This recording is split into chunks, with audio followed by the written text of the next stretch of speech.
Estamos aí com mais uma questão do primeiro exame de qualificação da UERJ de 2020. Uma questão que vai tratar da temática inequação. Questão de número 30. Vamos lá? O número n, inteiro e positivo, que satisfaz a inequação n ao quadrado menos 17n mais 16 é maior que zero, Olha, para a gente atacar essa questão, a gente vai tratar essa inequação, que é do segundo grau, como se fosse uma equação do segundo grau. Como se fosse. Com o intuito da gente encontrar as raízes, né, dessa equação do segundo grau. Utilizando Bhaskara, utilizando delta e tudo que manda cartilha, certo? O nosso intuito aqui, encontrando as raízes dessa equação, que na verdade é uma inequação, é que ela nos ajude a estudar o sinal dessa inequação. Falei grego? Bom, vamos ao passo a passo aqui que você vai entender. Vamos lá. Se a gente vai usar delta, né, para encontrar as raízes, a gente tem que lembrar da fórmula, né? E delta é dado pelo seguinte, né? Delta é b ao quadrado menos 4 vezes o coeficiente a vezes o coeficiente c. Vamos lembrar aqui, ó, que o coeficiente a, né, é normalmente aquele número, aquele coeficiente que, né, acompanha a incógnita ao quadrado, certo? No caso aqui, ó, a nossa incógnita ao quadrado é o n. O número que acompanha ele está escondido. É o número 1, tudo bem? É o 1 que está multiplicando o n. O nosso coeficiente b vai ser aquele cara, né, aquele número que acompanha a incógnita sem expoente. Ou melhor dizendo, aquela incógnita que está elevado a 1. O nosso incógnita é n, né, que está elevado a 1 aqui. Então significa que o nosso coeficiente b vai ser o menos 17. Menos 17, porque o sinal acompanha o coeficiente, tudo bem? E para finalizar, o c vai ser aquele número que está sozinho na inequação. No caso aqui vai ser o nosso 16, certo?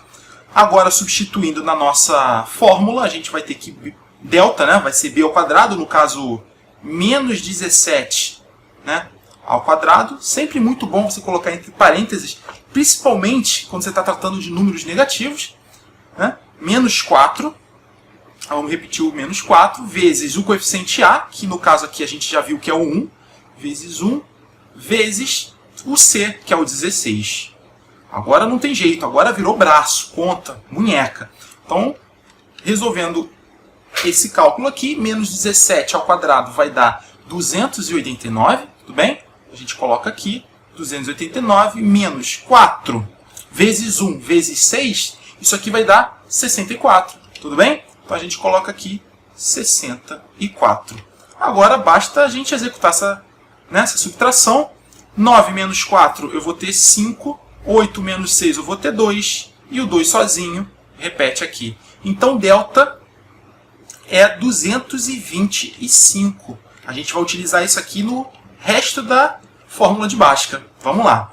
Então a gente vai ter que, para descobrir o valor de n, a gente vai ter que colocar na fórmula menos b, né? Mais ou menos a raiz, né, de delta sobre 2 vezes a. Agora vamos só substituir tudo, porque a gente já tem esses valores. Então a gente vai ter que, na verdade, o n vai ser dado por menos b.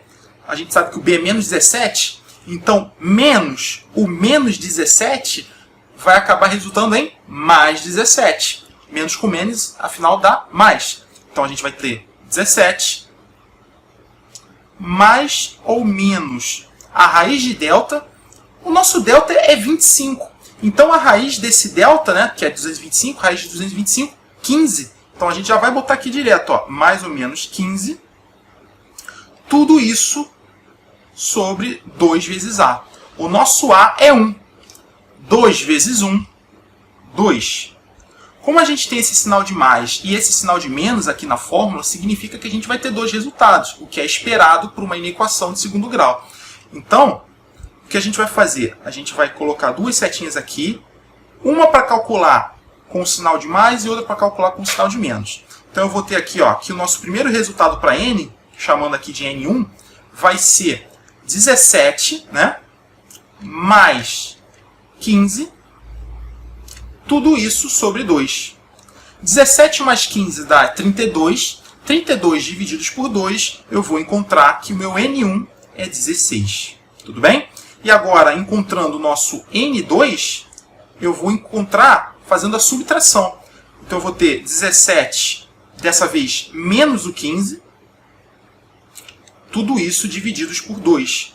Isso aqui vai resultar em quê? 17 menos 15 vai dar 2. E 2 dividido por 2, 1.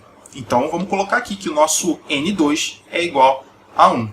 Resolvemos o problema. Ou melhor, parte dele.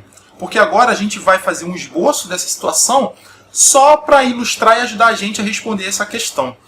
Como a gente vai fazer o esboço de uma parábola, né? Por que é uma parábola? Porque se trata de uma inequação do segundo grau, né? Então é uma parábola. A gente não precisa escrever aqui o eixo y, por exemplo. Basta o eixo x no plano cartesiano. Então a gente vai colocar aqui, ó, o nosso eixo x, tudo bem? E dentro dessa reta, né?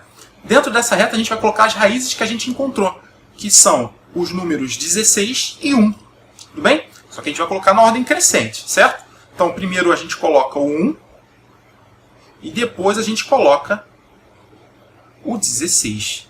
Show de bola? Agora vamos analisar essa parábola aqui. Essa parábola, né? O coeficiente A dela vale 1. E a gente sabe que a concavidade da parábola ela depende do coeficiente A. Se o coeficiente A for positivo, que é o caso aqui, a nossa parábola vai ter concavidade voltada para cima. Então ela vai estar sorrindo, tudo bem? Se fosse o caso de um coeficiente A negativo, a nossa parábola estaria com a concavidade para baixo. Bem triste, né? Então, como não é o caso, vamos continuar aqui.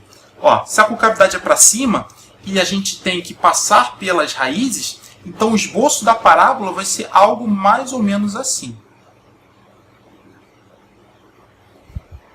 Tudo bem? Mais ou menos assim. Quais são os valores de n que fazem com que a nossa função, né, o nosso resultado, seja maior que zero? Bom, do eixo x para cima, a gente tem resultados maiores que zero. Do eixo x para baixo, a gente vai ter resultados menores que zero. Como a gente está interessado em ter maior que zero, a gente está interessado em tudo isso aqui, ó, quando a nossa parábola está em cima do eixo x. Tudo bem? É essa região que interessa para a gente. Quando a parábola está passando por debaixo desse eixo x, né, desse eixo horizontal, que a gente está marcando aqui de azul, isso aqui, nada disso interessa para a gente. Nada, nada, nada. Tudo bem? Então, quais são os números aqui, né, do eixo x que fazem a parábola ficar acima do eixo x? Bom, a gente está vendo que entre 1 e o 16, todos esses números que estão aqui, ó, todo mundo aqui, faz com que a parábola passe por debaixo do eixo. Então isso não importa pra gente. Então, uma pessoa desavisada poderia pegar aqui, ó, o número 16, por exemplo, e falar, aqui a parábola, né, tá passando por cima do eixo. Então vou pegar e responder 16. Só que não. Como o 1 e o 16 são raízes, né, dessa situação, dessa inequação, isso significa que nesse ponto, né, o nosso y, a nossa parábola, está valendo zero.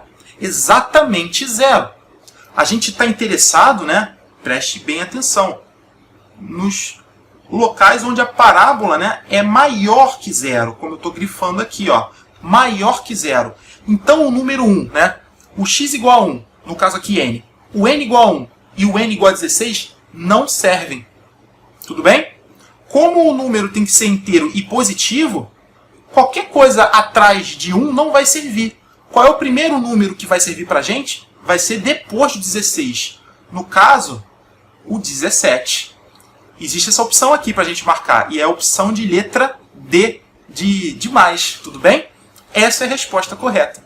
Se você gostou e se essa questão te ajudou de alguma forma, não se esqueça de deixar o seu like para ajudar o canal a crescer. Cogite se inscrever para não perder nenhum outro vídeo. E a gente se vê na próxima questão. Um abraço.